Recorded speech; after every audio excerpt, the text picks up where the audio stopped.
Bismillahirrahmanirrahim. Assalamualaikum warahmatullahi taala wabarakatuh.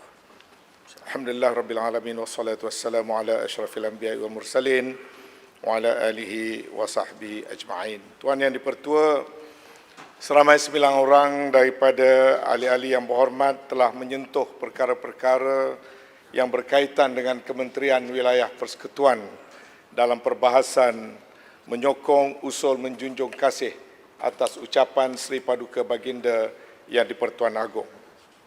Saya ingin mengambil kesempatan ini untuk merakamkan ucapan penghargaan dan terima kasih kepada ahli-ahli yang berhormat daripada Pontian, yang berhormat Hulu Langat, yang berhormat Labuan, yang berhormat Lembah Pantai, yang berhormat Segambut, yang berhormat Shah Alam, yang berhormat Batu, yang berhormat Seputih, dan yang berhormat Kepong. Untuk memberikan respons kepada perkara-perkara yang telah berbangkit, pertamanya, ahli yang berhormat daripada Pontian telah membangkitkan soal cadangan penubuhan perkampungan Al-Quran atau Quranic Village di Presin 14 Putrajaya. Sukalah saya menjelaskan bahawa pada masa ini di Putrajaya telah terdapat apa yang disebut sebagai Nasrul Quran, iaitu pusat menyalin dan mencetak Al-Quran, dan ianya merupakan pusat yang kedua terbesar di luar daripada Saudi. Adalah menjadi rancangan ataupun cadangan bagi Kementerian Wilayah Persekutuan untuk memperluaskan peranan Putrajaya dalam hal yang berkaitan dengan Al-Quran. Putrajaya sebagai sebuah pusat pentadbiran negara yang mana negara kita mengikut perkara 3 perlembagaan telah meletakkan Islam sebagai agama bagi persekutuan, manakala agama-agama lain bebas untuk diamalkan. Maka menjadi cadangan kepada kementerian untuk memperluaskan peranan yang dimainkan oleh Nasrul Quran untuk membentuk suatu kompleks yang dipanggil Quranic Village untuk memperluaskan lagi penyebaran dan juga mengambil peluang daripada peranan Al-Quran dalam kehidupan manusia. Antara komponen yang dicadangkan bagi Quranic Village ini termasuklah pembinaan sebuah masjid dengan kapasiti 3,000 jemaah yang didedikasikan khusus dengan penulisan Al-Quran, termasuk galeri Al-Quran 30 juzuk dan ruang pameran sirah-sirah Islam yang dibina di aras 2 masjid yang berkenaan, yang dijangka menelan perbelanjaan sebanyak 45 juta ringgit. Yang kedua, pusat tijarah ataupun pusat perniagaan, kios dan bazar bagi keperluan pelawat-pelawat dan juga pengunjung bagi perkampungan Al-Quran. Yang ketiga, pusat sains Al-Quran dan sirah yang dijangka menelan perbelanjaan 25 juta bagi pusat pameran dan teknologi moden yang terkini seperti panel skrin sentuh interaktif, projection mapping, augmented reality, paparan hologram, smart sensors dan sebagainya bagi membolehkan para pengunjung mengenali intipati dan isi Al-Quran secara yang lebih menarik lagi. Sementara di fasa yang kedua yang dijangkakan akan dilaksanakan antara 2022 ke 2025 bagi melengkapkan konsep perkampungan Al-Quran ini, termasuklah pembentukan Institut Al-Jawf dan Al-Quran yang menelan belanja kira-kira 39.5 juta ringgit bagi membina pusat latihan dan tarbiyah, bilik penginapan, kafeteria, dewan utama, bilik VIP, dewan seminar dan sebagainya. Seterusnya, pembinaan pusat seni musyaf ataupun Restu Art dengan menelan belanja kira-kira 20 juta lagi untuk menghasilkan produk-produk kraft dan pusat latihan keusahawanan yang turut mempunyai bilik pameran kraft dan sebagainya. Selain daripada itu adalah pembinaan infrastruktur lengkap bagi menjadikan ini satu lagi pusat untuk dilawati dan berperanan bukan saja untuk keperluan rakyat dalam negara kita, tetapi menjadi salah satu daripada satu-satunya pusat yang bersifat global yang dapat dikunjungi, dilawati dan dimanfaatkan oleh bukan saja umat Islam tetapi juga umat bukan Islam. Dengan cara demikian kita berharap roh dan semangat Al-Quran yang merupakan mukjizat dan juga isi kandungan yang sesuai sepanjang zaman dan untuk semua kaum tanpa mengira agama dan bangsa akan dapat dimanfaatkan dan diwujudkan di pusat pentadbiran Putrajaya. Saya ucapkan terima kasih kepada Yang Berhormat Ahli Parlimen Pontian. Seterusnya saya ucapkan terima kasih kepada Yang Berhormat Labuan yang telah menyentuh tentang keperluan, kepentingan dan keprihatinan pembangunan di Labuan. Kementerian berpendapat sampailah masanya Labuan dikaji semula tentang peranannya memandangkan banyak perubahan-perubahan geopolitik yang telah berlaku dan juga kepentingan Labuan dalam konteks kemajuan dan pembangunan rantau berkenaan termasuk di Sabah dan di Sarawak serta pelaksanaan roh dan semangat MA63 yang sedang diberikan perhatian oleh Kerajaan Perikatan Nasional. Kepentingan Labuan menjadi lebih bermakna lagi untuk masa-masa yang akan datang apabila peranan negara-negara timur menjadi semakin penting dalam perdagangan dan ekonomi, begitu juga kedudukannya yang strategik dan mempunyai peranan dan kaitan yang sangat relevan dengan hal-hal yang berkaitan dengan pertahanan dan keamanan. Tujuan awal Labuan menjadi sebahagian pada wilayah persekutuan walaupun masih relevan tetapi perlu diberikan roh dan nafas yang baru. Bukan lagi soal hanya integrasi nasional atau keselamatan negara atau hanya mempercepatkan tempoh pembangunan, tetapi Labuan mempunyai kedudukan yang strategik dan boleh diangkat kepada satu kedudukan yang lebih tinggi sesuai dengan kedudukannya sebagai sebahagian daripada wilayah persekutuan. Justru untuk makluman Yang Berhormat Labuan, beberapa langkah sedang diambil untuk memberikan perhatian kepada beberapa program yang bersifat game changer untuk memberikan nafas baru kepada Labuan. Antaranya, kementerian berada di fasa terakhir dalam membuat kajian feasibility ataupun kedaya hidupan ataupun viability project bagi membolehkan jambatan yang menyambung Labuan dengan tanah besar Kepulauan Borneo khususnya Sabah dapat dilaksanakan dan dijadikan satu realiti. Suatu kertas Jemaah Menteri sedang disiapkan secara bersama oleh Kementerian Wilayah Persekutuan dan Kementerian Kerja Raya bagi membolehkan kelulusan Jemaah Menteri untuk kedua-dua kementerian membuat RFP ataupun Request for Proposal untuk membina jambatan yang tersebut. Selain daripada itu, sebenarnya untuk menjawab keresahan Yang Berhormat Ahli Parlimen Labuan, tidak dapat dinafikan sejak Labuan menjadi sebahagian daripada wilayah persekutuan, amat banyak sekali rancangan-rancangan pembangunan yang telah dilakukan. Banyak sekali institusi-institusi kerajaan telah diwujudkan dan banyak pembangunan-pembangunan fizikal yang telah dilaksanakan tanpa henti-henti.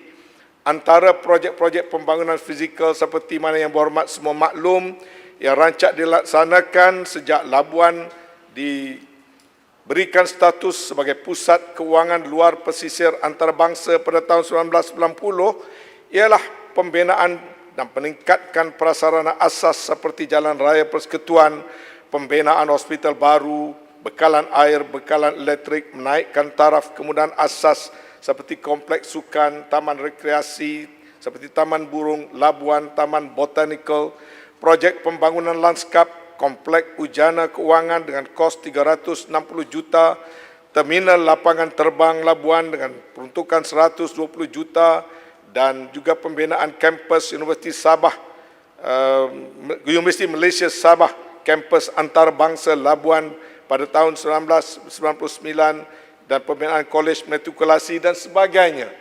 Tetapi apa yang saya ingin sebutkan di sini, komitmen itu bukan saja akan diteruskan, malah akan dipertingkatkan.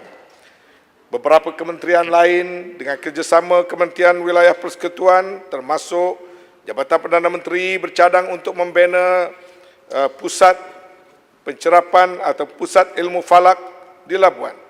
Hatta Menteri Belia dan Sukan pun tadi membisikkan saya untuk menyediakan peruntukan, sedang mempertimbangkan untuk memberikan peruntukan menaikkan taraf kompleks sukan di Labuan, sementara kementerian yang menjaga hal ehwal bekalan air menyediakan satu peruntukan yang agak besar untuk meningkatkan mutu dan fasiliti bekalan air di Labuan. Ya, silakan. Terima kasih Tuan Yang Ketua, terima kasih Yang Berhormat Menteri. Soalan saya, Labuan memang alhamdulillah banyak dibangunkan dari segi infrastruktur, walaupun kita rasakan masih separuh jalan. Tetapi apa yang kita ingin lihat adalah untuk kita mencapai objektifnya untuk ekonominya membangun, enjin ekonominya mula hidup dan ia boleh berkembang mengikut pasaran. Apabila perbelanjaan menggunakan fund daripada kerajaan itu sudah mula dikurangkan. Jadi, adakah Yang Berhormat Menteri setuju untuk ini berlaku? Labuan punya pembangunan mestilah diintegrate ataupun diselarikan dengan pembangunan negeri Sabah. Jadi, apa yang kita lihat di seberang daripada Labuan, iaitu kawasan Menumbuk Kuala Penyu, itu sama macam satu kawasan rural yang terlalu di belakang. Padahal Labuan dijadikan wilayah, diharapkan ianya akan dapat merangsang pembangunan yang menyeluruh di rantau dan kawasan berhampiran. Jadi adakah Yang Berhormat Menteri setuju Pen Borneo Highway ini sepatutnya juga akan menghubungi Labuan dan seterusnya melalui jambatan dan membangunkan kawasan di seberang seperti Pulau Pinang dan seberang Perai. Dan satu lagi yang saya ingin Yang Berhormat Menteri tolong lihat adalah agensi-agensi kerajaan yang sudah diadakan di Labuan, yang mana ianya adalah di antara penyumbang kepada employment dan ekonomi Labuan secara minimanya pun, tetapi disebabkan oleh kerajaan mula ingin berjimat cermat, maka lately the last few years mulalah jabatan-jabatan ini ada yang ditutup dan ada yang di downsize. Jadi kita melihat benefit Labuan sebagai wilayah itu mula berkurangan dan mula dilihat tidak penting. Saya berharap di bawah kementerian dengan menteri baru dan apa yang dikatakan tadi mahu dilihat semula dan di realign semula, saya berharap semua ini akan dapat diperbetulkan dan akan dilonjakkan kembali kemajuan Labuan seperti yang kita objekkan ataupun kita tujuan sebenar Labuan diserahkan kepada kerajaan persekutuan. Terima kasih Yang Berhormat Menteri. Saya mendengar dengan penuh minat apa yang disampaikan berhubung dengan perancangan untuk pembangunan Labuan. Yang agak menarik, banyak yang telah disebut mengenai apa yang telah dilakukan, termasuklah Labuan itu pada awalnya dilihat sebagai pusat kewangan pesisir pantai dan sebagainya, tetapi tak disebut tentang halal hub yang dulu merupakan di antara penekanan dan ketegasan ataupun penegasan yang telah diberikan dalam blueprint pembangunan Pulau Labuan. Saya semasa dalam tempoh Kerajaan Pakatan Harapan, kita telah melihat bahawa ianya merupakan satu gajah putih yang kita warisi, dan kita telah membuat satu keputusan untuk membawa pendekatan yang baru dan persoalan menjadikan Labuan sebagai pusat industri pembinaan kapal dan pembaikan kapal dan industri maritim telah diberikan keutamaan.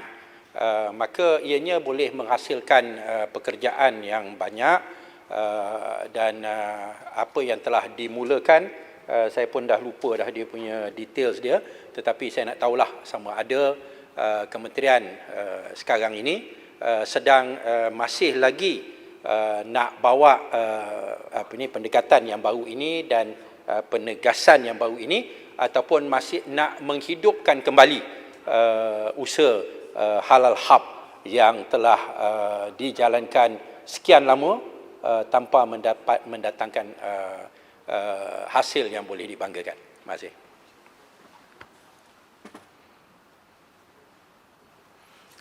Terima kasih kedua-dua yang berhormat. Kepada pertanyaan yang berhormat Labuan tadi, saya bersetuju.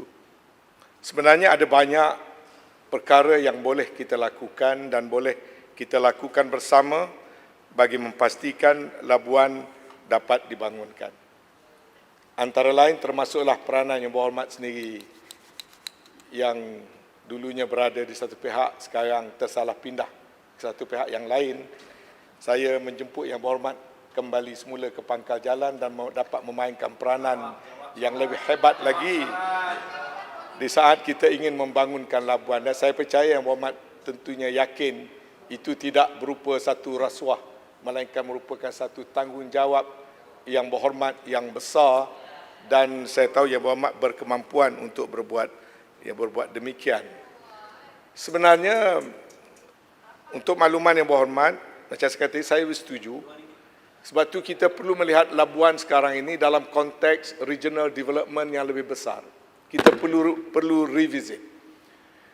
Dan itulah pendekatan yang saya ambil, dan ini ada kaitannya dengan pertanyaan daripada yang berhormat Shah Alam.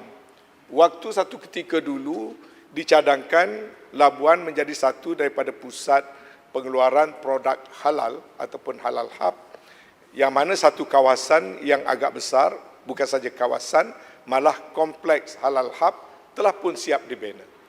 Kemudian kita dapati kompleks itu tidak mendapat sambutan seperti mana yang diharapkan, kerana ada masalah-masalah rantaian yang lain yang menyebabkan perkara itu tidak berlaku. Saya sedar, malah saya telah pun diberikan satu taklimat tentang usaha yang dilakukan sewaktu yang berhormat berada di tempat saya sekarang untuk menggunakan tempat itu dan diberi sewa kepada syarikat tertentu yang terlibat dalam industri yang berkaitan dengan oil and gas dan juga perkapalan dan sebagainya. Dan sebagai seorang menteri yang menyambung perkhidmatan yang berhormat, tidaklah pula bermakna bila bertukar menteri maka segala-galanya perlu ditukarkan. Seperti yang berhormat cuba lakukan di awal yang berhormat jadi menteri, banyak sangat yang berhormat nak tukar, jadi akhirnya jadi tikus membaiki labu. Saya tidak akan ambil pendekatan yang sama. Apa yang baik yang berhormat lakukan dulu boleh saja diteruskan, termasuklah soal halal hub ini yang telah pun di peringkat akhir untuk diberi sewa kepada syarikat yang berkaitan dengan perkapalan dan bukan tak ada kena-mengenanya dengan halal hub. Saya fikir itu keputusan yang boleh dipertimbangkan untuk disambung. Terima kasih.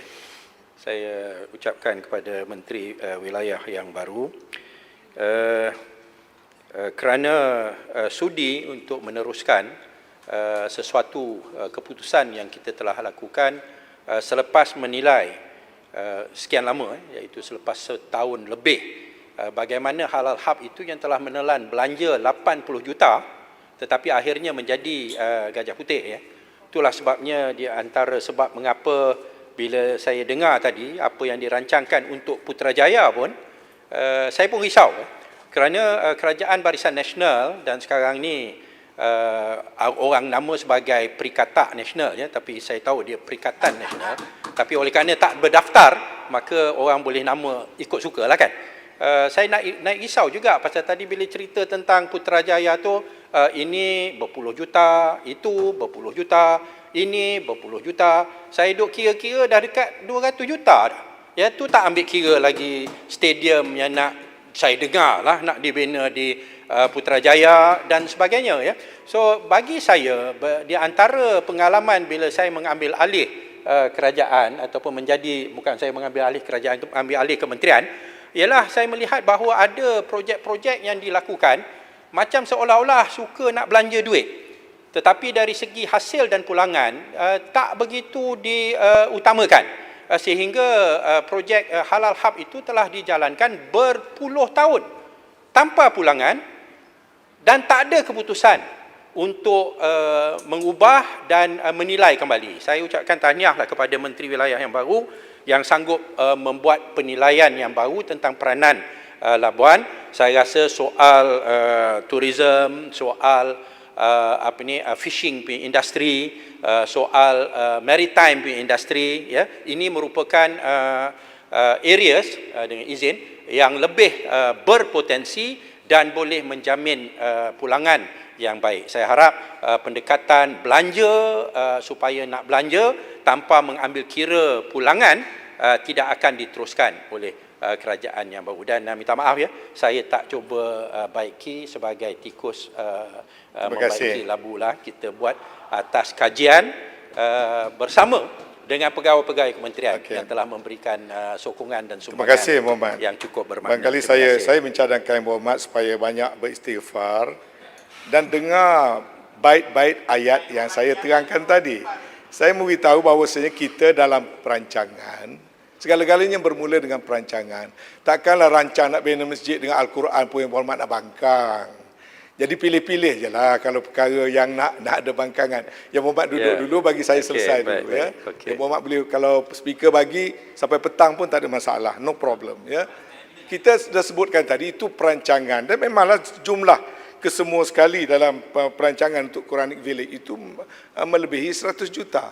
Dan kita telah pun membuat submission untuk rancangan Malaysia ke-12 kepada Central Agency, dan biarlah Central Agency membuat penilaiannya dengan rasional tertentu yang telah kita kemukakan.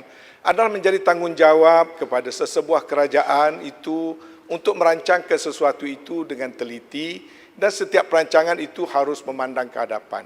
Putrajaya itu sendiri dulunya dirancang untuk dibuat di Pahang, kemudian dipindahkan ke estet Perang Besar, kemudian bertukar nama menjadi Putrajaya.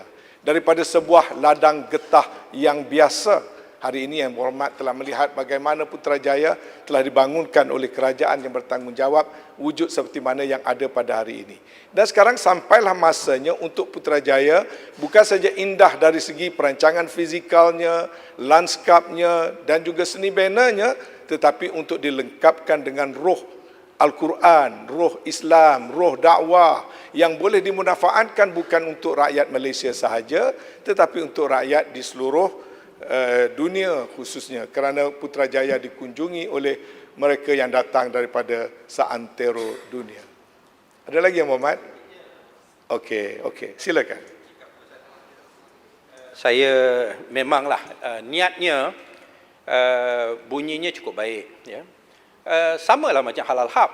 Takkanlah yang berhormat bantah Halal Hub. Halal Hub, industri untuk makanan yang halal bagi umat Islam, jadi sebagai satu simbol syiar Islam bagi seluruh Nusantara dan sebagainya. Tak ada lagi tempat yang ada Halal Hub. Lalu janganlah kita menggunakan agama, minta maaf ya, saya minta maaf, bukan saya menuduh, tapi hanya sebagai peringatan, ya.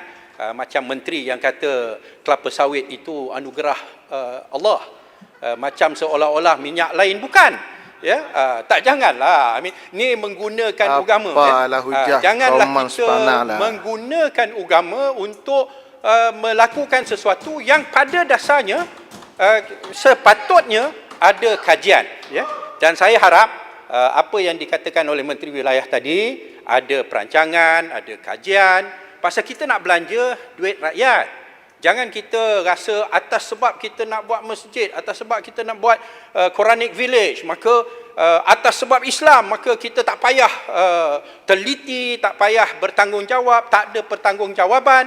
Inilah yang apa yang berlaku dengan Hal-Hab. Belanja 80 juta, akhirnya yang dapat kontrak tu bahagialah. Tapi itu je lah. Terima kasih Menteri. Okey, Yang Berhormat. Yang Berhormat belum berubah lagi nampaknya. Walaupun telah melakukan hijrah, patutnya hijrah ke arah lebih baik, tapi nampaknya ke alam lebih gulita nampaknya. Ya.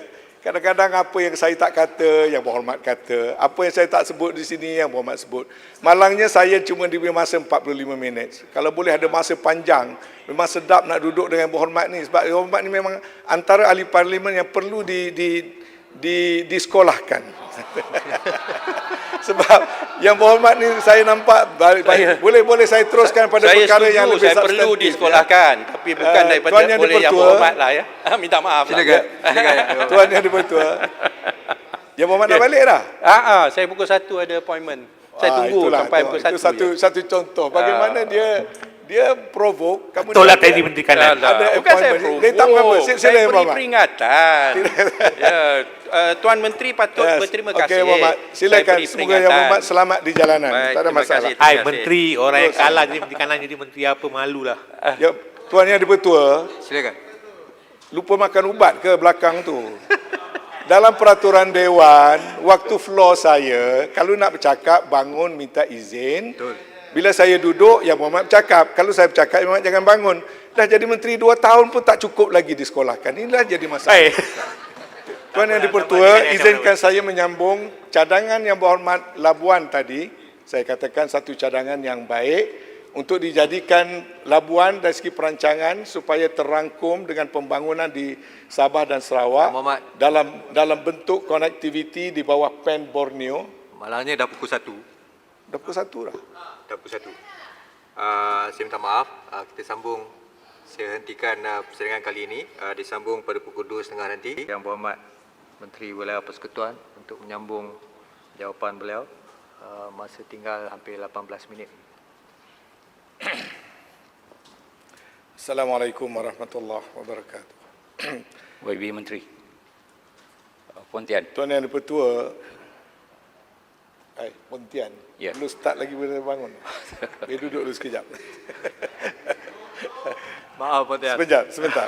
Saya izinkan saya untuk menyambung jawapan-jawapan saya kepada perkara-perkara berbangkit, dan pada sesi pagi tadi saya telah menjelaskan komitmen kerajaan ini terhadap kemajuan dan pembangunan wilayah persekutuan, khususnya Putrajaya dan juga Labuan. Setiap satunya unik dengan matlamat pembangunan yang tertentu. Sementara Putrajaya sebagai pusat pentadbiran negara harus memberikan satu cerminan kepada roh, semangat dan dasar-dasar pengurusan dan pentadbiran negara, manakala Labuan pula sebagai satu yang dulunya sebahagian daripada wilayah Sabah telah dijadikan wilayah persekutuan dengan tujuan dan matlamat yang tertentu. Perubahan-perubahan geopolitik, saya katakan pagi tadi, perubahan-perubahan ekonomi dan juga faktor-faktor yang lain menuntut kita untuk revisit ataupun melihat semula kesesuaian dasar dan kaedah-kaedah yang dilaksanakan. Pagi tadi Shah Alam membangkitkan soal halal hab. Barangkali relevan pada ketika itu, tetapi sudah berubah keperluan dan juga keutamaannya pada masa ini, maka tidak menjadi satu kesalahan untuk kita mengubah suai setiap perancangan itu, kerana setiap satunya adalah berbeza pada satu-satu masa. Begitu juga dengan Putrajaya. Ya, silakan Yang Berhormat Pontian. Terima kasih dan tahniah saya ucapkan atas komitmen kerajaan untuk membina Quran Village yang telah disebut pagi tadi oleh Yang Berhormat Menteri. Apakah Yang Berhormat Menteri boleh meramalkan Quran Village itu akan menjadi satu mercu tarikan yang akan menjadikan Malaysia sebagai pusat pelancongan Islam di peringkat antarabangsa yang tentunya akan menambah pendapatan bagi negara? Dan adakah elemen antarabangsa dalam pembangunan Quran Village itu yang kemungkinan akan melibatkan negara-negara Islam lain dalam pembangunannya? Terima kasih.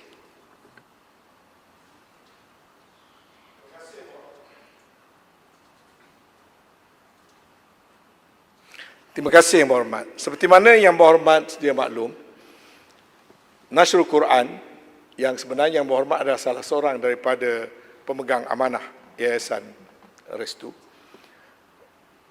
telah pun memainkan peranan yang besar dalam arena global atau arena antarabangsa.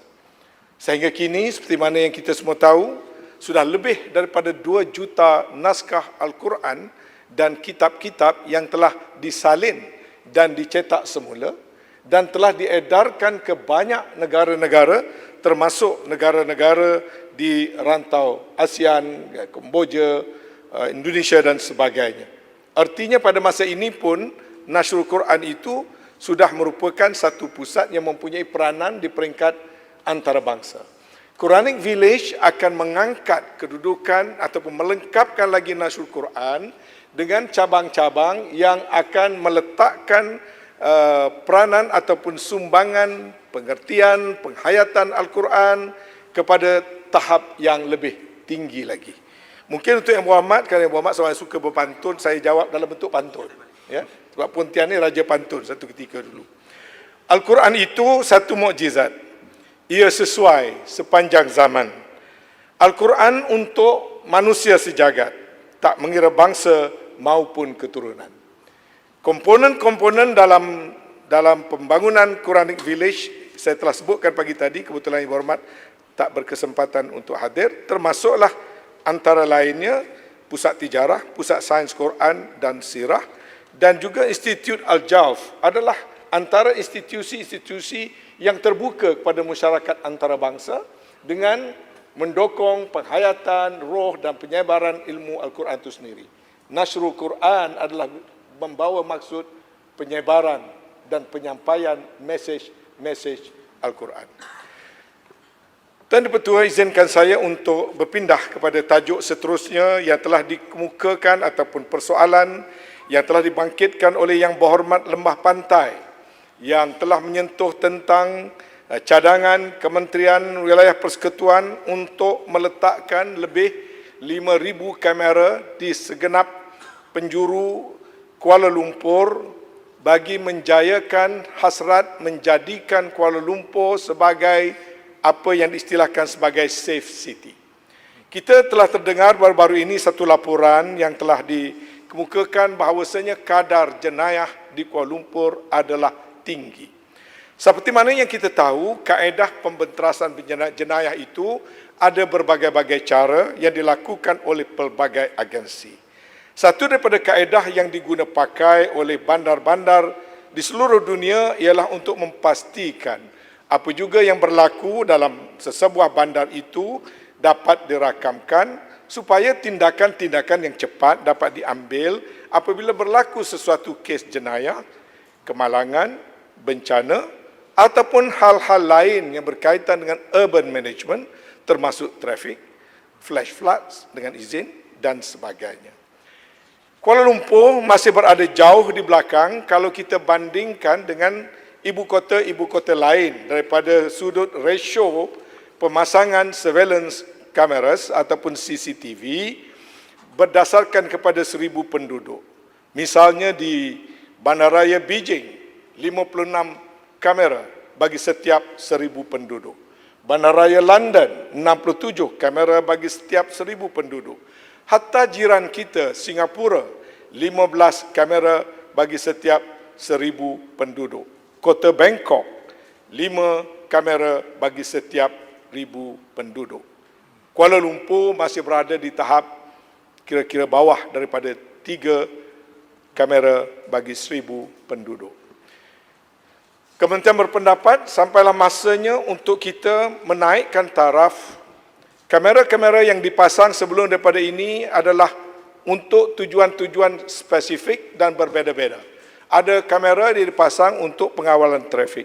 Ada kamera hanya beberapa ratus unit saja yang dipasang bagi tujuan kawalan oleh pihak polis ataupun PDRM. Dan ada kamera yang dipasang khusus kerana adanya peristiwa-peristiwa besar termasuk persidangan antarabangsa seperti APEC yang hendak dijalankan. Setiap kamera mempunyai features yang berbeza-beza. Teknologi sekarang memungkinkan semua kamera-kamera ini boleh dilengkapkan untuk fungsi yang berbagai-bagai. Oleh sebab itu, pemasangan 5,000 kamera ini termasuklah juga usaha untuk kita upgradekan kamera-kamera yang sedia ada dengan beberapa features yang boleh digunakan bagi maksud yang saya sebutkan tadi, dinaik taraf dengan keupayaan, misalnya keupayaan artificial intelligence, pengecaman wajah atau face recognition, dan melaksanakan pelbagai fungsi yang lain yang boleh digunakan secara berpadu. Menjelang tahun hadapan, insya-Allah lebih daripada 5,000 kamera akan mula berfungsi setelah ianya di-upgradekan ataupun sebahagian daripadanya diubah sesuaikan serta penambahan beberapa unit kamera yang baru. Pada masa ini ada 1,900 kamera misalnya khusus untuk pemantauan lalu lintas. Ada 100 kamera untuk kawasan hotspot banjir. Ada 270 kamera bagi taman-taman awam untuk keselamatan awam dan juga pengawalan vandalism. Ada 130 kamera bagi kawasan River of Life dan juga beberapa kamera dipasang di pasar-pasar termasuk untuk pemantauan kes-kes yang berkaitan dengan kesihatan dan sebagainya. Ada 309 kamera yang digunakan untuk pemantauan jenayah dan sebagainya. Menjadi hasrat kementerian agar semua kamera-kamera ini dapat diuruskan secara berpadu, multifunctional, supaya ianya lebih ekonomik. Tetapi yang penting kesemua kamera ini diharap dapat menyumbangkan ke arah menjadikan Kuala Lumpur sebagai bandaraya yang lebih selamat ataupun safe city. Pada masa yang sama, kita berharap ianya dapat terus dipertingkatkan. Saya telah meminta bandaraya mempertimbangkan untuk memasukkan dalam development order, iaitu apabila pemaju-pemaju diluluskan pembangunan mereka, mereka juga dikehendaki memasang kamera dengan spesifikasi tertentu agar jumlah kamera bukan hanya dibekalkan oleh kerajaan tapi turut dipasang oleh pihak swasta agar rasio yang agak rendah pada masa ini berbanding bandaraya lain dapat kita pertingkatkan untuk bandaraya Kuala Lumpur. Silakan Muhammad. Saya Bapak Menteri, terima kasih Datuk Yang Bertuah. Saya amat menghargai usaha untuk menambahkan tahap keselamatan bagi Kuala Lumpur dan saya rasa ini adalah usaha yang baik. Persoalan saya berkenaan dengan jumlah yang diperincikan oleh Yang Berhormat Menteri tadi. Sememangnya perbezaan kos. Ya, adakah Yang Berhormat Menteri boleh nyatakan anggaran kos bagi pemasangan 5,000 kamera-kamera ini lebih kurang pecahan mengikut kawasan parlimen sebagai contoh, dan adakah lokasi itu berpandukan kepada where they are currently dengan izin ataupun kepada statistik daripada pihak polis, ya, di mana kawasan hotspot berlaku jenayah lebih tinggi. Dan salah satu perkara masalah yang ada dibangkitkan kepada saya sebelum ni, contohnya daripada rakan-rakan di ITIS mengatakan masalah legacy hardware, ya, dengan izin yang mana dalam tempoh beberapa tahun peralatan yang dipasang sudah outdated. Jadi adakah kontrak yang diberikan itu nanti turut melibatkan upgrading pada masa depan sebagai contoh, ya. Dan adakah kontrak ini juga, soalan terakhir saya, adakah kontrak ini akan diberikan kepada satu syarikat, kepada beberapa syarikat secara terbuka ataupun rundingan terus ataupun rundingan terhad? Terima kasih. Terima kasih Muhammad. Soalannya Muhammad agak spesifik. Saya harap saya dapat bekalkan kepada Muhammad perkara-perkara tertentu secara bertulis, walaupun secara umumnya kita tahu setiap teknologi itu obsolescence-nya agak cepat dan pantas. Memang benar telah berlaku keadaan di mana hardware yang dulu sudah tidak begitu sesuai pada masa ini, dan juga perancangan waktu itu kamera lebih kepada soal pengawalan trafik. Jadi dengan matlamat yang baru dan kaedah yang baru ini, sememangnya bandaraya perlu melihatnya secara menyeluruh dan diintegrasikan, dan tentang bagaimana perolehan yang sesuai, kerana ini adalah keperluan yang agak spesifik dengan perkara-perkara asas yang tertentu, maka itu kita serahkan kepada peraturan dan prosedur perolehan yang sedia ada yang semestinya wajib diluluskan oleh Kementerian Keuangan. Saya ingin berpindah kerana masa nampaknya tak banyak. Mungkin Tuan Menteri Ketua dapat memberikan saya sedikit masa yang lebih saya nak berpindah pada satu tajuk yang agak penting, iaitu mengenai dasar perumahan awam. Ni lembah pantai. Jadi tak jelas adakah sebagai tender terhad, rundingan terus ataupun tender terbuka. Sekarang yang dipakai berdasarkan pada tender terbuka yang telah dikeluarkan, mungkin ada VO dan sebagainya, tapi untuk tender-tender yang baru belum diputuskan. Ya. Terima kasih Yang Berhormat. Yang Berhormat Ulu Langat dan juga beberapa ahli yang berhormat daripada wilayah persekutuan yang lain telah membangkitkan perkara-perkara yang berkait dengan soal rumah mampu milik, perumahan awam dan sebagainya, dan ini merupakan satu perkara yang sangat penting. Ia turut dibangkitkan oleh Yang Berhormat sahabat saya daripada Batu. Ya. Saya ingin membuat beberapa pernyataan umum di sini untuk menegaskan bahawasanya dasar perumahan yang khusus untuk DBKL telah saya minta untuk digubal semula supaya kita ada satu perancangan yang lebih rapi, lebih tersusun, memandangkan perumahan adalah satu aspek yang sangat penting. Kita sangat menyedari bahawasanya keperluan perumahan di Kuala Lumpur amat mendesak sekali, terutama bagi golongan yang berpendapatan rendah. Sebab itu, Kementerian Wilayah telah mensasarkan pembinaan asalnya sebanyak 80,000 unit rumah mampu milik di wilayah persekutuan. Dan itu diharapkan dapat disiapkan sebelum menjelang 2028. Untuk makluman Yang Berhormat, sehingga Jun 2020, sebanyak 57,799 unit bagi 93 projek telah dikeluarkan development order atau perintah pembangunan bagi membina rumah kepada warga wilayah persekutuan. Di Kuala Lumpur sebanyak 54,111 unit, wilayah persekutuan Putrajaya 2,908 unit dan Labuan, wilayah persekutuan Labuan sebanyak 780 unit. Dari jumlah tersebut, sebanyak 15,431 unit rumah di 26 projek telah pun siap dibina dengan jumlah lebih kurang 24%, sementara 27,332 unit rumah di 37 projek masih dalam pembinaan. Beberapa projek telah tergendala akibat keputusan yang diambil oleh pentadbiran terdahulu menamatkan beberapa projek secara premature dan sebagainya, maka jumlah peratusan yang belum disiapkan itu agak tinggi. Jadi sekarang kita sedang menyemak semula, tepat seperti mana soalan Yang Berhormat Batu, berapakah permohonan on the demand side dan berapakah unit yang mencukupi yang perlu kita sediakan.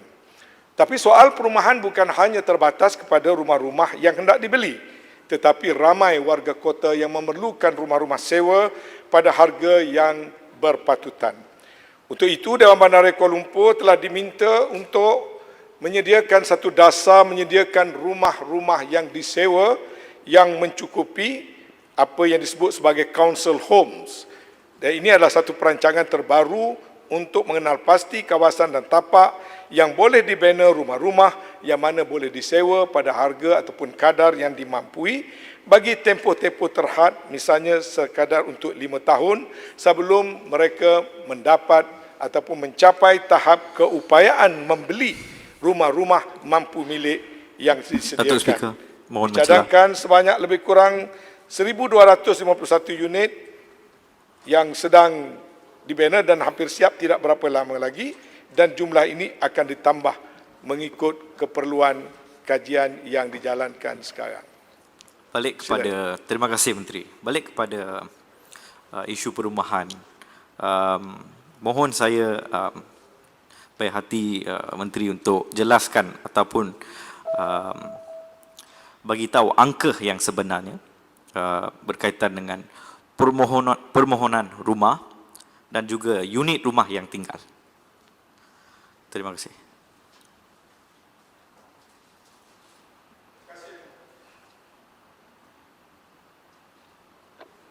Terima kasih, Yang Berhormat.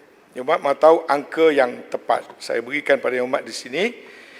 Sehingga 30 Jun, ini terbaru ya, sehingga 30 Jun 2020, jumlah permohonan yang berdaftar dan masih aktif di bawah sistem e-perumahan Dewan Bandaraya Kuala Lumpur adalah sebanyak 35,141 permohonan. Daripada jumlah tersebut, yang telah diluluskan tapi tawaran belum dibuat tapi telah diluluskan oleh jawatan kuasa ialah sebanyak 1,080 pemohon, dan mereka ini sedang disemak taraf pendapatan mereka dengan lembaga hasil dalam negeri. Itu jumlah permohonan sekarang. Jadi kita perlu menyesuaikan perancangan kita dengan jumlah unit yang mencukupi. Tuan Dipertua, dengan izin, saya ada beberapa tajuk yang sangat penting, terutama yang dikemukakan oleh Yang Berhormat Segambut, yang mempunyai kepentingan awam yang sangat tinggi perkara ini. Jadi dengan izin, saya nak berpindah kepada beberapa soalan yang dikemukakan oleh Yang Berhormat Ahli Parlimen Segambut. 10 minit boleh habis, Yang Berhormat? Dalam 15 minit saja. Dan juga seputih. Ya, Seputih. seputih juga. Kepong. Ya, Yang Berhormat, saya harap Yang Berhormat jangan lupa tajuk-tajuk utama yang menteri disinonimkan kehebatan Yang Berhormat, iaitu gelandangan, dana khas ke lesen perniagaan yang memudahkan pembangunan usahawan anak muda. Hal ini kena disebut sekali lagi, apa kedudukannya sekarang, ataupun ada pertambahan, ataupun perkara ini akan diteruskan dengan hebatnya. Terima kasih. Terima kasih, Muhammad. Saya cuma boleh sentuh sepintas lalu. Pertama adalah menjadi keazaman Kementerian Wilayah Persekutuan bagi menjunjung dasar Kerajaan Perikatan Nasional sebagai sebuah kerajaan yang prihatin. Sebuah kerajaan yang no one is left behind. Oleh sebab itu, perkara-perkara seperti gelandangan, walaupun kecil pada bilangannya, diberikan keutamaan untuk membuat penyelesaian yang lebih komprehensif. Sebab itu penyelesaian urus masalah gelandangan sedang berjalan, di mana bukan hanya sekadar membekalkan makanan dan tempat tinggal kepada mereka, tetapi melatih mereka untuk keluar daripada alam kegelandangan dan membawa mereka ke alam pekerjaan. Soal peniaga-peniaga usahawan muda adalah didapati sukar untuk mendapatkan tempat perniagaan kerana kawalan-kawalan yang ketat. Saya telah meminta supaya Dewan Bandaraya dan agensi-agensi mengubah pendekatan untuk mengenal pasti tempat-tempat strategik, kemudian menawarkan, bukan sahaja menunggu mereka memohon, sebaliknya menawarkan tempat-tempat yang strategik dan berpotensi kepada anak-anak muda yang ingin berniaga dan mencari rezeki di Bandar Kuala Lumpur. Kuala Lumpur dan wilayah persekutuan harus menjadi baldatun tayyibatun warabun ghafur, tempat yang mana manusia boleh mencari rezeki yang halal. Kalau kita menyebabkan kemiskinan, mereka mungkin terdedah pada gejala-gejala yang buruk. Kalau mereka bergelandangan, homeless, mereka mungkin terjebak kepada berbagai-bagai perkara. Jadi biarlah konsep baldatun tayyibah itu dapat kita laksanakan dengan kita mengubah cara. Kita mesti mendekati mereka, mempermudahkan prosedur, memotong segala red tape dan membantu kumpulan-kumpulan yang ingin menyertai dalam ekonomi di wilayah persekutuan. Saya ingin mengucapkan terima kasih kepada Yang Berhormat Segambut yang telah dengan gigihnya memperjuangkan beberapa isu dan telah membangkitkan beberapa perkara yang saya fikir saya bertanggungjawab untuk memberikan penjelasan supaya sekurang-kurangnya kekeliruan yang berlaku dan perkara-perkara yang berkaitan dengannya dapat diselesaikan. Pada masa yang sama, saya berharap penjelasan-penjelasan saya ini dapat diteliti dan dengan baik supaya kita semua dapat bekerjasama bagi menyelesaikan masalah-masalah khusus yang dihadapi oleh warga kota wilayah persekutuan. Yang Berhormat, pertamanya ada membangkitkan tentang soal kawasan-kawasan termasuk di Segambut, sebenarnya tidak terhad kepada Segambut, termasuk juga di Batu dan sebagainya, yang terjebak dengan masalah flash flood ataupun banjir kilat. Kita sangat menyadari perkara ini. Di Bandaraya telah pun ada satu task force. Saya telah minta supaya task force ini diperkokohkan dan disemak semula, dan kita telah mengenal pasti lebih daripada 50 hotspot yang mudah berlaku banjir, dan kita telah minta setiap satunya diteliti Sebenarnya usaha-usaha yang berterusan telah dilakukan oleh Dewan Bandaraya daripada segi kawalan perancangan dan termasuklah juga pada perkara-perkara yang bersifat tindakan-tindakan perundangan. Yang berhormat Menteri. Yang berhormat, Mohon mencela. saya dapat habiskan dulu, saya akan bagi peluang yang berhormat bertanya ya, supaya flow ini tidak terganggu. Jadi dalam soal ini kita tahu masalah flash flood ini agak unik, dia mempunyai sumber yang berbagai-bagai. Antaranya yang disebutkan oleh Muhammad Segambut berpunca daripada pembangunan yang sedang berlaku, kawalan di tapak-tapak bena, masalah kapasiti kita punya sistem saliran yang sudah menjadi tidak lagi sesuai dengan perancangan sebelumnya dan banyak lagi perkara-perkara yang berkaitan. Dan dia juga sangat dinamik. Hari ini banjir, masa akan datang dia tidak lagi banjir, tempat tidak banjir akan berlaku banjir. Oleh sebab itu, tindakan yang berterusan hendaklah dijalankan. Sebenarnya untuk makluman yang berhormat, cadangan untuk melakukan stop work order misalnya dijalankan secara berterusan. Yang terbaru pada bulan lepas misalnya pada 20 Julai, Ketuan Kiana Development Sdn Bhd yang menjalankan pembangunan di kawasan yang berhormat telah diberikan stop work order. Sebelum pada itu ada 2 atau 3 lagi pemaju dalam kawasan Segambut yang telah dikenakan stop work order dan order itu masih berkuat kuasa sehingga sekarang sekiranya mereka tidak memperbaiki keadaan-keadaan tertentu. Jadi apa yang nak saya sebutkan di sini ialah soal banjir kilat ini, walaupun peruntukan sebenarnya sudah ada. Pada masa ini telah sedang dibuat untuk makluman yang berhormat, masalah banjir di kawasan Penchala ada peruntukan lebih kurang 28.5 juta untuk dilaksanakan dengan segera di beberapa tempat, tapi saya percaya itu tidak mencukupi, maka kajian-kajian seterusnya perlu dilakukan. Di kawasan Segambut berhampiran dengan kawasan masjid di Segambut, itu juga merupakan satu hotspot yang rumit untuk diatasi kerana tadahan hujan yang luas semuanya turun ke situ, kapasiti parit ataupun sungai Toba sudah tidak dapat menampung run-off yang berlaku dan ini kita masih sedang menghadapi beberapa masalah teknikal dari segi untuk menyediakan retention pond yang mencukupi untuk menampung lebih daripada 200,000 kubik meter air apabila berlaku hujan dalam kadar yang biasa.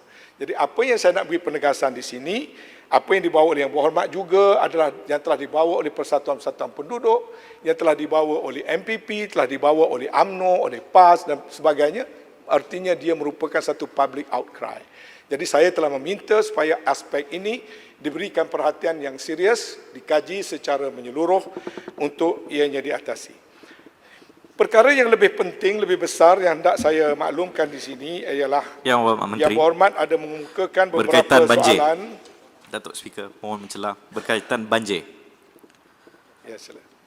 Seperti mana YB Menteri kata berkaitan dengan kolam tadaan air.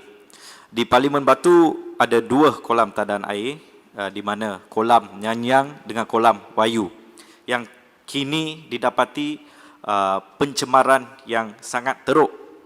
Punca pencemaran kolam tadahan air hujan tersebut adalah daripada pasar Selayang di mana it is on dengan izin upper side dan tiada apa-apa sistem dengan izin filtration ataupun tak ada sistem tapisan supaya sampah tu tak masuk ke kolam. Kalau ikuti berita daripada FMT, memang dengan clear mereka ambil gambar tahap prestasi pencemaran di kolam tersebut. Dan saya ingin juga bertanya berkaitan dengan task force. Macam mana ahli Parlimen Kuala Lumpur ingin berkomunikasi ataupun memanggil task force untuk bermesyuarat dengan ahli-ahli Parlimen, ataupun task force itu hanya untuk sekelompok orang politik seperti mana bantuan makanan JKM. Terima kasih. Boleh saya juga sambung ni. Yang Berhormat Menteri, dulu bila Putrajaya jadi Menteri Wilayah Persekutuan, waktu itu dia setiap 3 bulan jemput semua ahli parlimen di Kuala Lumpur untuk ada perjumpaan dan perbincangan. Tapi sekarang kami, Yang Berhormat Menteri sudah jadi Menteri lebih kurang setengah tahun. Kami belum dipanggil lagi, dan Yang Berhormat Menteri buat keputusan seperti haramkan hentikan lesen penjualan minuman keras, semua itu berlaku tanpa ada apa-apa rundingan dengan pihak industri dan juga pihak wakil rakyat. Jadi saya nak minta lah Yang Berhormat, saya tahu sudah hanya ada 6 minit lagi dan pergi layan arau pula, tak kena apa yang dicakap dia tak kena mengena dengan apa yang kita bangkitkan di ucapan kami. Terima kasih Muhammad. Saya pun terpaksa juga layan Yang Berhormat walaupun soalan tu tak berapa relevan. Saya belum masuk lagi soal arak tak arak ni, baru duduk soal banjir baru. Yang Berhormat, saya akan beri kepada Yang Berhormat beberapa butir-butir yang lebih terperinci sebab ada memang terlibat dengan beberapa tempat dalam kawasan Parlimen Batu dan sebahagiannya ada kaitannya dengan soal pembinaan MRT sekarang dan sebagainya. Saya fikir kita tidak perlu berbincang di sini atas perkara-perkara yang terlalu spesifik supaya kita boleh tumpukan masa kepada perkara yang lebih mendesak. Memang di Taman Kaya, Taman Batu Permai, Batu Tiga, Jalan Ipoh dan sebagainya, ini kawasan hotspot banjir yang berpunca daripada pembinaan khususnya di kawasan pembinaan MRT. Kita ada satu kolam perkara, tadahan tu, YB Menteri kalau boleh turun dengan saya boleh belanja nasi kandar. Memang kolam tu dah tercemar teruk sampai sampah tu beralih ke Kuala Lumpur.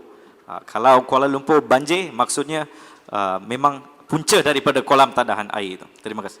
Terima kasih Muhammad, tak ada masalah. Kalau Muhammad sanggup ikut saya daripada subuh sampai ke malam. Saya ada di merata-rata tempat. Kalau Muhammad nak belanja nasi kandar, terima kasih banyak. Jazakallahu khairan.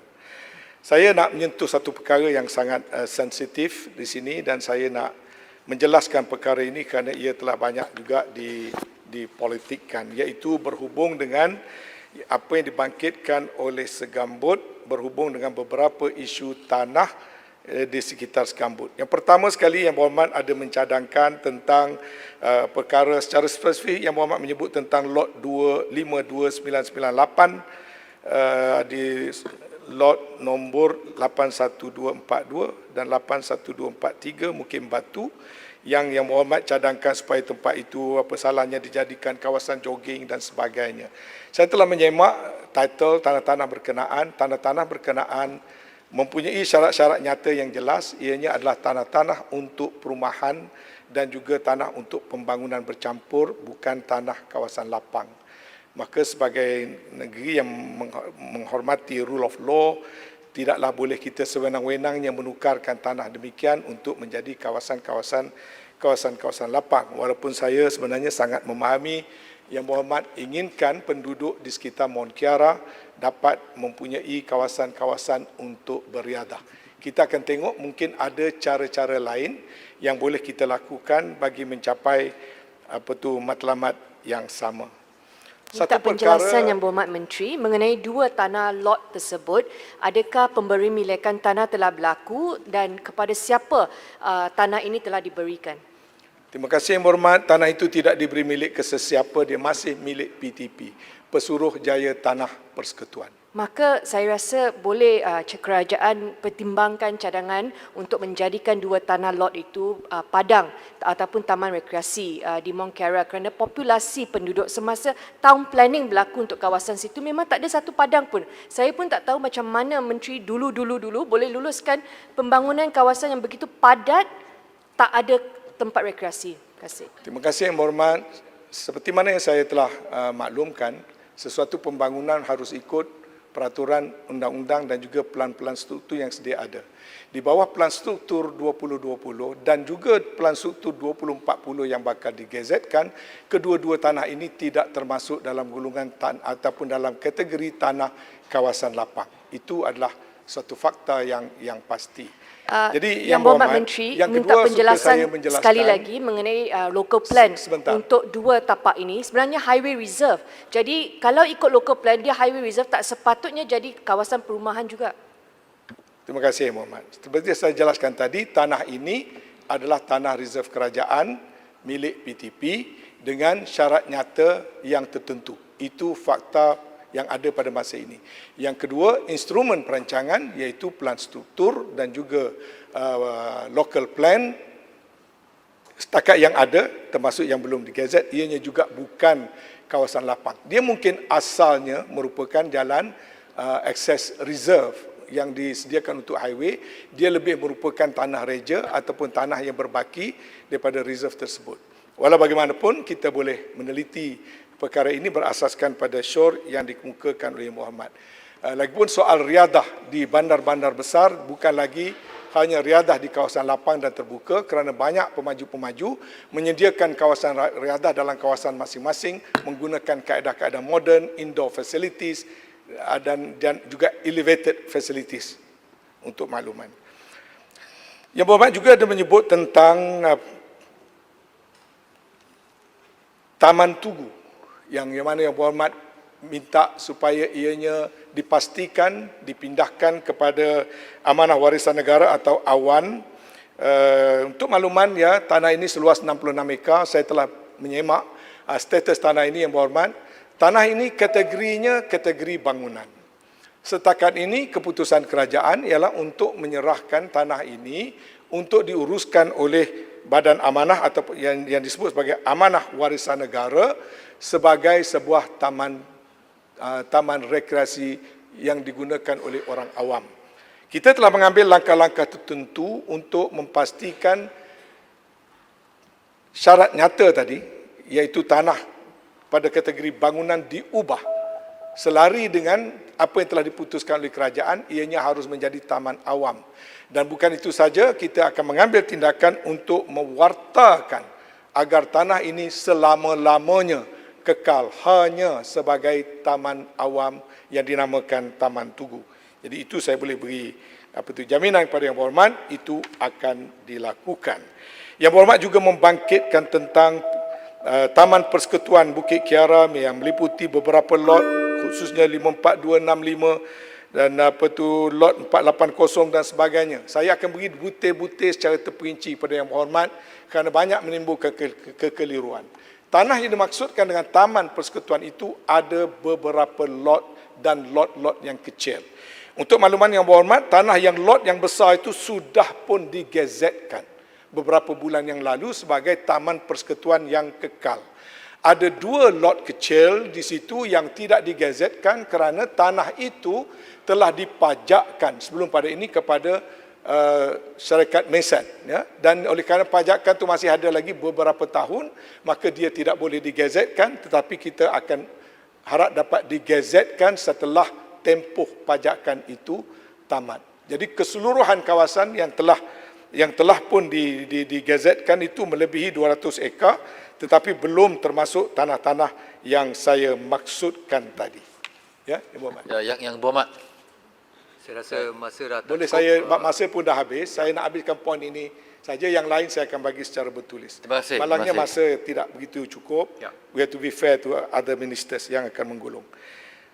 Perkara yang paling penting sekali ialah soal apa yang diistilahkan sebagai Taman Rimba Kiara yang telah menjadi pertikaian sehingga dibawa ke mahkamah. Saya ingin menyebutkan pada Yang Berhormat, sewaktu Yang Berhormat membuat press conference, turut dihadiri oleh Yang Berhormat Lembah Pantai, dan saya mengalu-alukannya walaupun dalam press conference itu Yang Berhormat macam mencabar saya untuk hadir. Kalau tak berani hadir, Yang Berhormat nak bawa orang datang ke Parlimen. Saya okey. Saya tahu, Yang Berhormat pun tahu, Yang Berhormat pun kenal. Saya itu tak jadi masalah kalau hal orang ramai. Dan pada petang yang sama, saya pergi ke tempat Yang Berhormat cabar untuk saya pergi, dan saya telah pergi, dan saya dapat mengesahkan kenyataan Yang Berhormat itu tidak begitu tepat, iaitu pembinaan nak dilakukan, hoarding nak dipasang dan sebagainya. Kekeliruan ini haruslah ditamatkan, ya. Iaitu di situ terdapat 2 lot tanah. 1 lot telah diberi milik dan 1 lot diputuskan oleh Jemaah Menteri sebagai kawasan taman awam. Setakat ini kementerian berpegang kepada apa yang telah diputuskan oleh menteri yang terdahulu, iaitu rakan Yang Berhormat daripada Parti Amanah, yang telah memutuskan melalui satu mesyuarat agar pembangunan itu diteruskan, density diturunkan, tanah di atas lot yang dipanggil sebagai taman awam atau taman rimba tidak diusik dan sebagainya. Kita tidak mengubah apa-apa, kita kekal dengan apa yang diputuskan oleh Shah Alam pada ketika itu. Cuma arahan saya yang sekarang ini ialah tidak boleh dilakukan apa-apa kerja pembangunan sehingga kes di mahkamah selesai sebagai menghormati proses mahkamah, di mana mereka-mereka yang mendakwa kerajaan dan bandaraya telah kalah di peringkat mahkamah tinggi.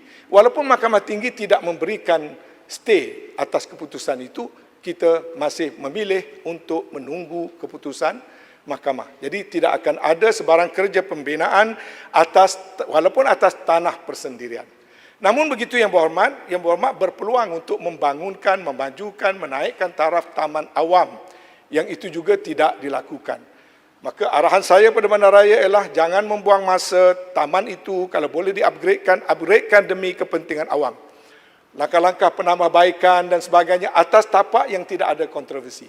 Itu hendaklah dinaikkan taraf agar penduduk di kawasan Taman Tun dapat menggunakan sepenuhnya, dan itu dilakukan dengan satu peruntukan yang tertentu. Saya juga nak menyebut kepada Yang Berhormat berdua, kerana ada beberapa sebutan Yang Berhormat telah menjadi sebutan awam, telah viral yang tidak manis. Iaitu Yang Berhormat secara tidak langsung membuat sindiran bahawasanya saya ni orang luar nak campur tangan hal orang Kuala Lumpur. Disebutkan juga saya ni sebagai orang ketereh nak campur tangan soal Kuala Lumpur. Saya rasa itu tidak manis. Sebagai kita ahli parlimen yang bertanggungjawab, kita tahu Langkawi jadi Perdana Menteri, dia bukan orang Kuala Lumpur. Ya? Yang Berhormat sendiri, Yang Berhormat bukan orang Kuala Lumpur. Yang Berhormat dilahirkan dan Yang Berhormat masih bermestautin di Selangor, menjadi wakil rakyat di Selangor. Saya dilahirkan di Kuala Lumpur, Yang Berhormat Menteri. Saya dilahirkan di Hospital Sentosa, Kuala Lumpur. Hospitalnya saja, tapi Tuan Yang Berhormat duduk di Selangor. Lahir mungkin di hospital di Kuala Lumpur. Saya membesar dekat dengan rumah. Saya tahu. Yang Berhormat punya alamat ialah di Jalan Setia Bakti di Kuala Lumpur. Juga saya tahu. Kerana Yang Berhormat kahwin dengan orang di situ. Tapi Yang Berhormat lahir di hospital lain, bukan di situ. Saya sudah study. Membesar di Bukit Damansara. Terima kasih. Jadi Tuan Yang Dipertua, yang saya sebutkan di sini, kita sebagai ahli parlimen, kita tidak boleh mengungkit menteri itu datang daripada mana. Ya, sebab kalau ditanyakan kerajaan terdahulu, daripada manakah datangnya Shah Alam yang dilantik menjadi Menteri Wilayah Persekutuan? Shah Alam dilahirkan di Kota Baru. Sebahagian keluarganya di Johor. Kenapa Pak Kata Harapan lantik dia sebagai Menteri Wilayah? Dan untuk makluman Yang Berhormat, ini soalan saya ya.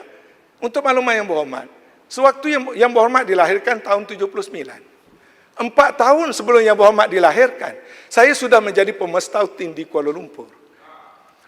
Yang Berhormat lahir tahun 1981. Pada tahun 81 saya sudah memiliki rumah pertama saya dan saya sudah menjadi pegawai perancang bandar Dewan Bandaraya Kuala Lumpur dan memiliki dan duduk dan diam di Kuala Lumpur. Yang Berhormat baru lahir tahun 79. Tahun 81 Yang Berhormat Lembah Pantai dilahirkan pada tahun 81. Tahun 81 Yang Berhormat berumur 4 tahun, 5 tahun, saya sudah menjadi pemestautin dalam Parlimen Gombak, dalam Parlimen Segambut. Ahli Parlimen Segambut bukan tinggal di Segambut. Menteri Wilayah Persekutuan tinggal di Parlimen Segambut. Besan Menteri Wilayah Persekutuan tinggal di Segambut. Saya di mana pula? Dua anak saya tinggal di Parlimen Segambut. Rumah saya sendiri dalam Parlimen Segambut. Selama mana? Sudah hampir 30 tahun. Jadi perkara itu personal sikit Yang Berhormat. Minta maaf dengan Tuan Yang Dipertua. Apa yang saya nak sebutkan, kita semua bukankah kita faham, janganlah kita hasut orang yang ada di hadapan kita, membangkitkan sentimen orang Kuala Lumpur, tidak orang Kuala Lumpur, itu tidak berapa manis. Tuan Ketua, kerana masa sudah banyak habis dan saya telah pun memberikan jawapan-jawapan yang saya agak... tak setuju doxing apa yang diusahakan, yang dilakukan. Menyatakan rumah keluarga saya. No, this is Yang Berhormat tahu. tak bagi. Cuma tak berapa manis lah. Sila. Boleh betulkan rumah keluarga saya di mana. Ya. Okey. Terima kasih. Ya. Okey. Sila. Tuan Ketua, saya tahu saya telah mencuri masa lebih daripada waktunya. Sebagai seorang ahli parlimen yang agak lama, saya tidak ada masalah batu minta nak jumpa ataupun saya terima kasih kerana Segambut turun bersama-sama dengan saya di Taman Rimba. Kita boleh turun lagi berkali-kali, tidak ada masalah. Ataupun saya minta jawapan bertulis. Jawapan bertulis. Soalan banyak sebenarnya, ada 6 tajuk utama yang telah dibangkit termasuk oleh Kepom, minta maaf ya, kerana masa tak sempat, saya akan sampaikan semua secara bertulis. Dan untuk rumusannya, sememangnya saya bercadang untuk duduk bersama-sama dengan ahli-ahli parlimen semua parti politik dalam wilayah persekutuan. Cuma berikan saya sedikit masa kerana maklumlah sebagai orang ketereh, ada perkara yang perlu saya pelajari dulu, kemudian ada COVID-nya, kemudian ada masalah-masalah yang lain.